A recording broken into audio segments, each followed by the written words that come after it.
Hello বন্ধুরা, সবাই কেমন আছো? চলে আসলাম আজকে একটি নতুন ব্লগ নিয়ে। আমরা এখন দেখতে পাচ্ছ অন রোডে আছি, আমরা চলে যাচ্ছি দীঘা। তো অনেক দিন পর ভাবলাম একটু কোথাও বেরিয়ে আসি, তো মনে হলো কাছাকাছি যাই, তো দীঘা বেস্ট। তো তোমরা দেখতে থাকো ব্লগটা। দেখতে পাচ্ছ আমরা গাড়িতে 4জন আছি। নিখিলদা আছে, সোহেল আলী আছে, সোহেল দা আর কি, মীর সোহেল আলী, এদিকে নাগাদা আছে, শুভম ব্যানার্জি নামে পরিচিত। তো দেখতেই পাচ্ছ আমরা 4জনে বেরিয়ে পড়েছি এখন। দুদিনের ট্যুর, ছোট্ট করেই একটা ট্যুর করলাম। অনেক দিন ধরেই ভাবছিলাম একটু কোথাও ঘুরতে যাব, তো মাইন্ডটাকে ফ্রেশ করার জন্য আমরা চার বন্ধু, 4 দাদা ভাই বেরিয়ে গেলাম।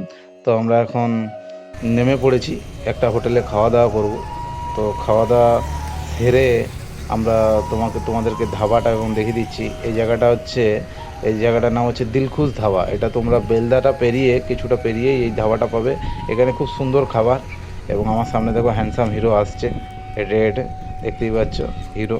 তো আমাদের খাওয়া দাওয়া হয়ে গেছে, আমরা এরপর এখান থেকে বেরিয়ে যাব, মানে আর কিছুক্ষণের মধ্যেই আমরা দীঘা পৌঁছে যাব। তো দেখতেই পাচ্ছ চারদিকটা তোমাদেরকে ভালো করে দেখিয়ে দিচ্ছে। আবার ধাবাটা দেখিয়ে দিলাম, দিলখুশ ধাবা, মাথায় রাখবে বেলদা বেরোনোর পর। তো যাই হোক, আমরা আবার বেরিয়ে পড়েছি। ইতিমধ্যেই আমরা কিন্তু দীঘা ঢুকে পড়েছি। হোটেলও নিয়ে নিয়েছি। গাড়ির থেকে আমি ব্যাগটা নামিয়ে নেব। তো ব্যাগটাও আমি আস্তে আস্তে বার করে নিলাম। ব্যাগটা বার করে কাঁধে নিয়ে নিলাম। কাঁধে নেওয়ার পর তোমাদেরকে একটু দেখিয়ে দিচ্ছি বাইরেটা দেওয়ার পর ডিকিটা নামিয়ে ফেললাম। এরপর আমি চাবিটা লক করে দিলাম। লক করে দেওয়ার পর হোটেলটার ভেতরে যাব। তো হোটেলটাও তোমাদেরকে আস্তে আস্তে দেখিয়ে দিচ্ছি। তো এই দেখো আমি হেঁটে বেরিয়ে গেছি হোটেলের উদ্দেশ্যে। এখনই হোটেলটা দেখাবো তোমাদেরকে, এখনই হোটেলটা দেখাচ্ছি, ভালো করে দেখো। আমার ক্যামেরাটা খারাপ পিছনের দিকটা, তাই সামনের দিকটা দেখছি। এই হোটেলটার নাম হচ্ছে হোটেল মেলি। এরপরে এই হোটেল মেলিতে তোমরা আসতে পারো। ভিতরে ঢুকে গেলাম। ভিতরে ঢুকে যাওয়ার পর ফার্স্ট গেট ওপেন করলাম। এরপর আমি লিফটে করে চলে যাবো, তোমাদেরকে রুমটা দেখাবো একটু, এবং বাইরের দৃশ্যটা দেখাবো, উপর থেকে ভিউটা কেমন আছে। তো আপাতত আমি লিফট পাইনি, তাই সিঁড়ি দিয়েই আমাকে উঠতে হচ্ছে। খুব কষ্ট লাগছে, তবু উঠতে হচ্ছে। 4তলার উপরে আছি তো। যাই হোক, অবশেষে ফাইনালি উঠেও গেলাম। উঠে যাওয়ার পর তোমাদেরকে বাইরের দৃশ্যটা দেখাচ্ছি।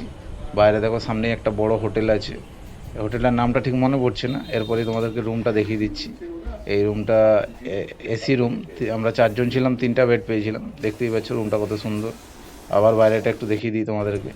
দেখো, এটা নিচে গেছি, নিচের থেকে তোমাদেরকে ভালো করে দেখিয়ে দিচ্ছি। দীঘার পার্কিং লটে আমাদের গাড়িটা দাঁড়িয়ে আছে, বড় বড় সব হোটেল আছে। তো এই জায়গাটা হচ্ছে নিউ দীঘা। তো প্রথম পর্বের ভ্লগ এটাই। এরপরে আরও নতুন ভ্লগ আসবে, সেটা দেখতে থাকো।